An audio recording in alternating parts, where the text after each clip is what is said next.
Your "Get species inside is me, human!" fascinating. The voice boomed So across every fragile, speaker on the engineering yet so deck of the Aurora resilient. Crest, a giant research ship drifting species quietly is through deep fascinating. space. So Eli Grant fragile, froze in place, yet so his wrench resilient. slipping from his hand. His mind blanked. Did the ship's AI just say that? No. Worse. The voice wasn't mechanical. It was Sarah's. Dozens of crew members looked up from their stations. The silence that followed was deafening. And then, through the open comm channel, someone started laughing. Eli's heart sank to his boots. He wasn't trying to break any intergalactic rules. He was just fixing a drone, a repair drone whose core housing had jammed. But now, thanks to one horribly misplaced gesture and a badly timed phrase, half the ship thought he'd just propositioned an alien scientist. The Aurora Crest wasn't supposed to be this complicated. Sure, it was home to 47 different species, each with its own customs, languages, and gestures that could accidentally start wars. But Eli had been careful. He'd learned that whistling near the Kaltorans meant something offensive. He'd stopped giving thumbs up to the Vrixians after realizing it was the equivalent of flipping someone off. He'd even mastered the art of eating alien gel cubes without looking like he was choking. 6 months aboard the ship, and he'd done fine. Until now. And now Sarah, tall, glowing, breathtaking Sarah, stood across from him, her lilac skin flushing from lavender to deep violet. Her luminous amber eyes widened in shock. The silver-blue veins running along her arms pulsed rapidly. "You said," she began, her voice slow and deliberate, "that you would get inside me." The entire deck went quiet again. Eli's soul left his body. "I meant the drone! The drone!" he shouted, voice cracking. "Its core! It's jammed! I needed to get inside it, not you!" The comm crackled. Someone wheezed from laughter. "Oh no, keep it open!"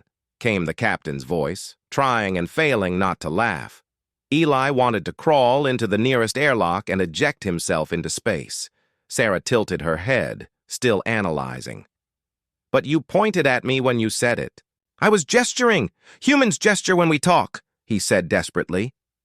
"You wish to access my interior frequently?" she asked, genuinely confused.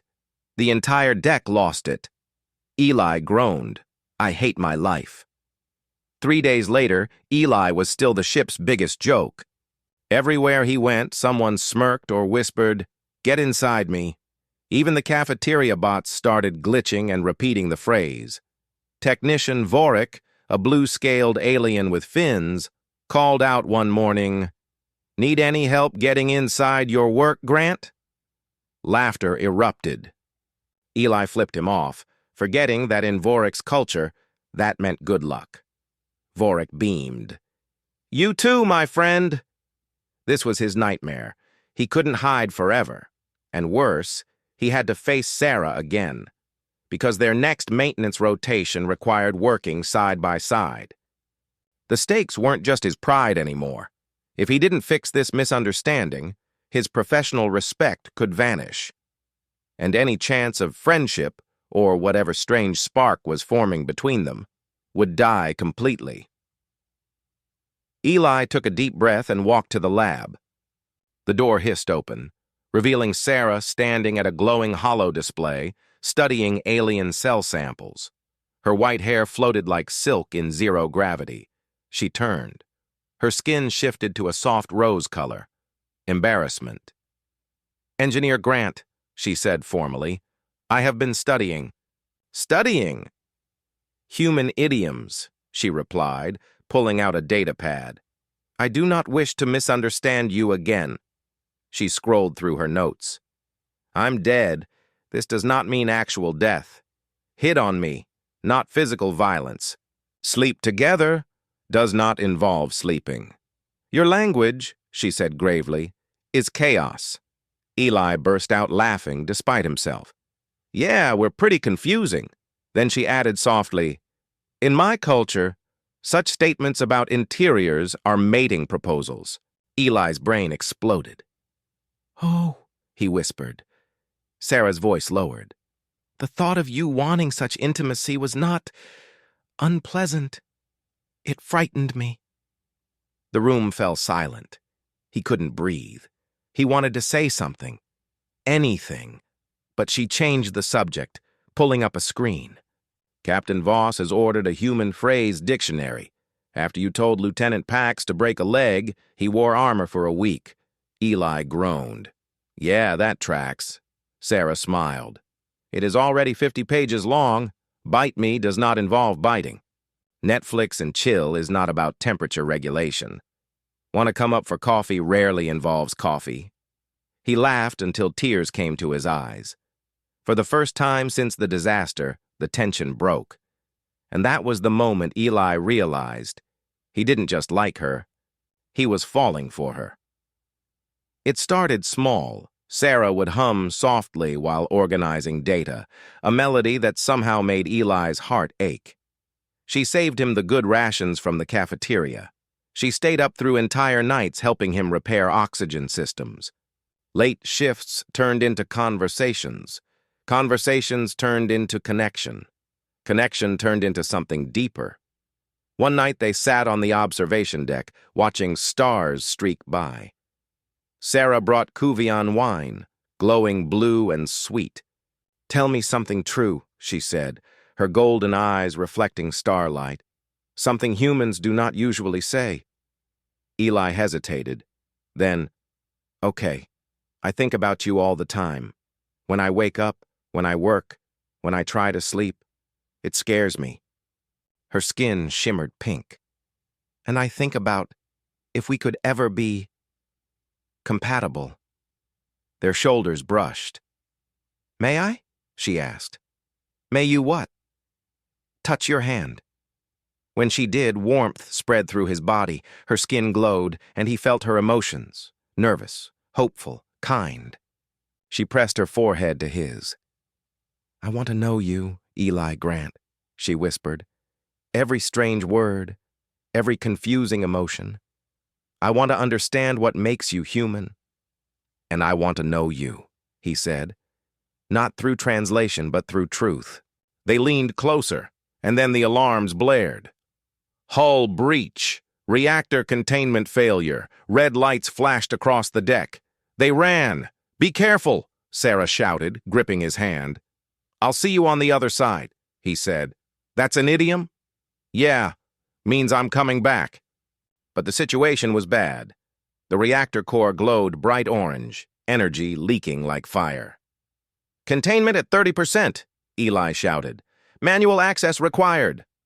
Chief Engineer Dax barked, "You'll get fried if you go in." Eli pulled on his suit. "If I don't, we all die." He crawled into the narrow shaft, heat slamming into him. Radiation warnings screamed. Sarah's voice crackled through the comm. "Eli, you'll die!" "And everyone else lives," he said quietly. "That's a fair trade." The valve jammed. He pulled harder, his vision blurred. "Eli!" The valve finally turned. Coolant rushed in, steam hissing, lights shifting from red to blue, containment restored. Eli collapsed. When he woke, Sarah was there, her face streaked with glowing tears. "You could have died," she whispered. "But I didn't," he said weakly. "You're welcome." "Don't you ever do that again," she said, shaking. "Don't leave me before I can love you properly." Eli spent days in the medbay recovering. Sarah visited constantly, bringing books, telling him jokes, learning more idioms.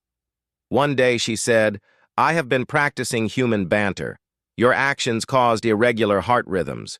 Humans call this catching feelings." Eli grinned. "That's exactly what it is." "What is the cure?" "More time together." "Good," she said, her skin glowing bright blue. "Because I'm not done with you yet." Then she leaned close and whispered with a mischievous smile, "Don't worry, human. I've got your back, and maybe your inside too." Eli laughed so hard he nearly ripped his stitches, and the whole crew, listening through the open comm channel, again, erupted in cheers. 3 months later, the Aurora Crest hosted its first interspecies wedding. Sarah glowed like a living star in her traditional Cuvian lights. Eli wore an Earth suit, old-fashioned but proud. Captain Voss officiated, combining human and alien vows. When they said, "I do," every one of the 47 species cheered in their own language. During the reception, Technician Vorik stood and raised a glass. "I've added a new entry to the human phrase dictionary," he said. "I do means they've found the one person who makes the whole galaxy make sense." The crowd roared. Sarah laughed. Eli pulled her close as they danced under the artificial sun. "Happy?" he asked. "Completely," she said. "Though your phrase 'tie the knot' still confuses me. We didn't tie anything." "It's a metaphor," Eli said. "Your whole language is a metaphor," she teased. "And you love it." "No," she said softly. "I love you."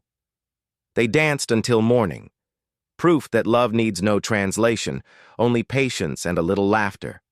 And somewhere in the eye, Ship's database, the human phrase dictionary, kept growing. One idiom, one joke, one beautiful misunderstanding at a time.